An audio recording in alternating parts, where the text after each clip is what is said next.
Hi! So today we're going to talk about how you can introduce yourself. This is a very important social conversation tip and a skill which can help you build relationships and start new relationships and conversations. Hi, I'm Ajit from Capshine. Capshine is a revolutionary Learn It Together English fluency program. It's an easy, quick, fun, affordable and effective way to learn English. With Capshine, we promise you that you will be a brand new you in 6 months or less. Let's look at what we have for today, which is introducing yourself. So why do you introduce yourself? Well, irrespective of whether it's a social or a business context, to get to know someone and to make a connection, introductions and good introductions are very important. Today we're going to talk specifically about social context, and we'll talk about how this can be done in a way that can impress the people that you meet. So the first thing that you do, let's say you're meeting someone for the first time, the first thing you do is greet them. So you can say, hey, depending on what the context is, of course.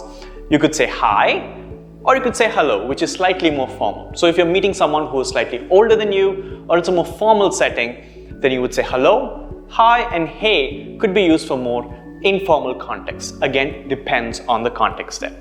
Once you've done that, well, you would shake your hand or bump your fist because of the time we live in now, or irrespective of whether it's live or face-to-face, the next thing you would do is you would introduce who you are. So you'd give them your name and you'd say, I'm Ajit Pio, or my name is Ajit Pio.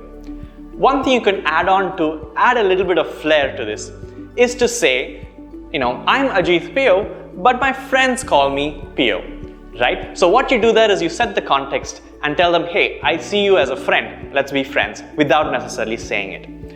Another way to do this is you can call me. Hi, I'm Ajit Pio, you can call me Ajit. Or, I'm Ajit Pio, everybody calls me Francis, right? That's my surname. So you could use a variation of these to make a great first impression when you say the first line or the first sentence when you're introducing yourself.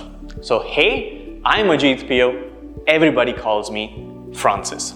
That's a great way to make the first sentence of your introduction. So a quick recap of one way to introduce yourself.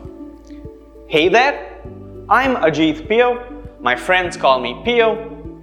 What about you?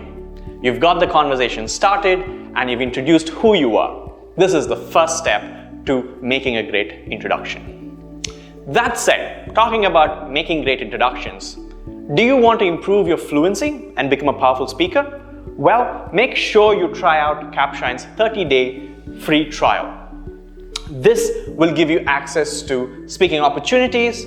It will give you opportunities to learn and practice with people just like you. It gives you access, or rather you get a personalized coach who will give you a monthly fluency report and customized feedback, so you know exactly where you are at every point in your learning journey and what steps to take to become better. Furthermore, you get daily micro lessons so that you can work on your core elements, grammar and vocabulary to become a better English speaker, and of course live lessons to work on your foundations in an effective way. Let's get back to introductions. The next thing you can do, once you've introduced yourself and given your name and asked the other person what their name is, and you've got the conversation rolling, one idea or one way you can take this conversation is to then talk about where you're from. So you could ask the following questions, or you could state the following things. You could say, for example, I'm from Chennai, or I've lived in Chennai for 10 years now. I was born and raised in Chennai. These are all different ways of saying the same thing. To recap what we just spoke about, you would say, I'm from Chennai, but I've lived in Bangalore for almost a decade now. Putting it all together, you've introduced yourself and you've spoken about where you're from. So your conversation would go like this. Hi, I'm Ajit Pio. My friends call me Pio. What about you? I'm from Chennai, but I've lived in Bangalore for all my life. Where are you from? Or, and you? That's another way to progress or keep the conversation going and get to know the person a little bit more. So remember, even though you're introducing yourself, it's also about getting to know the other person. The next thing you want to talk about is what you do, right? Are you a student? Are you working? But there are very specific ways you want to talk about this. So you could say, I'm working as a something at somewhere. So I'm working as a coach at Capshine. I am a teacher, or I've been a teacher for the last 10 years, right? So these are all valid ways to talk about what you do. If you don't work, then you could say, well, I've been a student of whatever, of psychology in this particular college for the last few years. That's also another way to say it.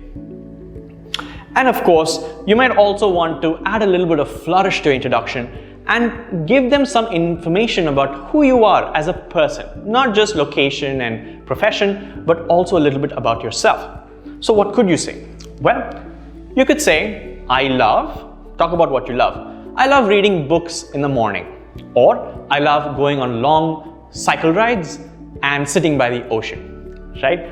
Or you could say, in my free time, I like reading books, cleaning vessels, right? And taking my dog for a walk, right? So you give them a little bit of perspective about who you are and what you like. You could also say, when I'm not working, I like reading books, listening to music, whatever it is that you like doing. So you've introduced yourself to the other person, brought them into the conversation, and told them a little bit about yourself as well. And again, you would extend this by asking them, what do you like? What are the things that you like doing? So let's put this all together. What we did, therefore, would look something like this. Hi, I'm Ajit. My friends call me Pio. I'm from Chennai. I work as a coach at Capshine. When I'm not working, I spend time reading non-fiction. I also love going on long walks, cycling, and listening to music. What about you? Right? So that's a great introduction, and you've made a great impression on the person you've met. Remember that context matters though. It depends who you're speaking to. So whether you say hi or hey, or the kind of information you give will depend on whether it's someone who is in your level socially, or it's in a business situation. For business situations or in interviews where you're asked to introduce yourself or talk about yourself, watch out, we will share a video just for this.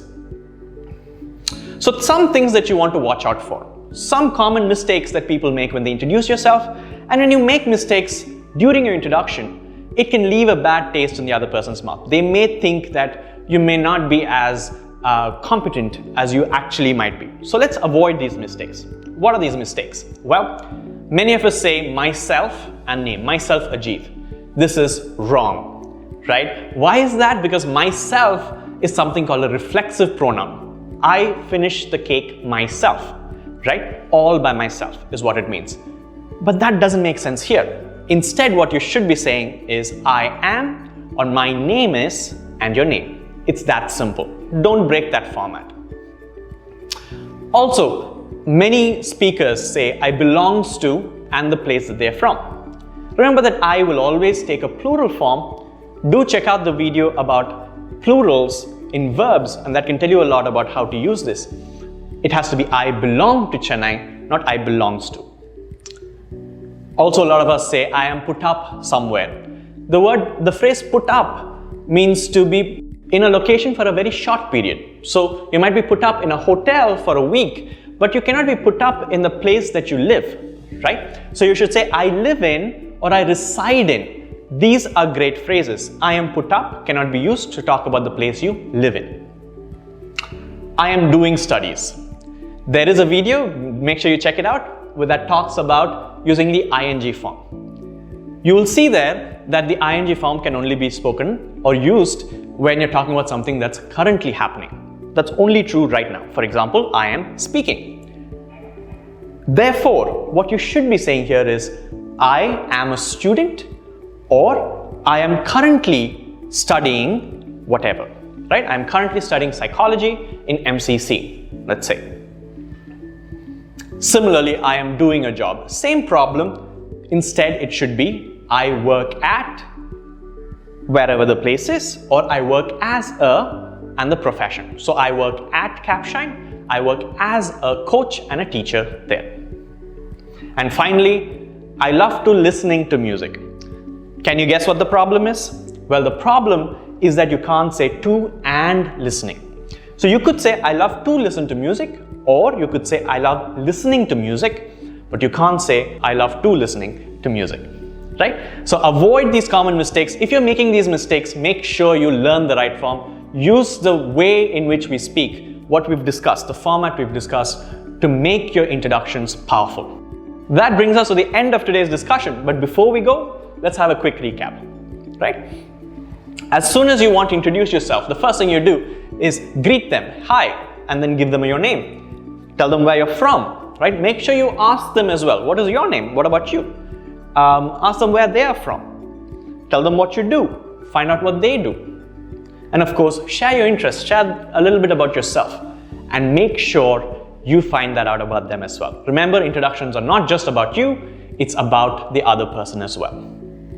Of course, make sure it's conversational, as we just saw, and don't forget the context. It matters who you're speaking to. You cannot use this introduction maybe if you're talking to a very senior CEO, for instance, for an interview. You may need to be a little more formal. Watch out for that video where we discuss how to introduce yourself in interviews and formal settings.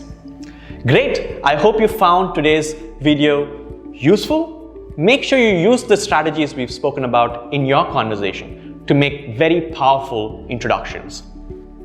If you like the video, make sure you like and subscribe. Also, don't forget to download the Capshine app or check out capshine.com to get your 30-day free trial. Thank you.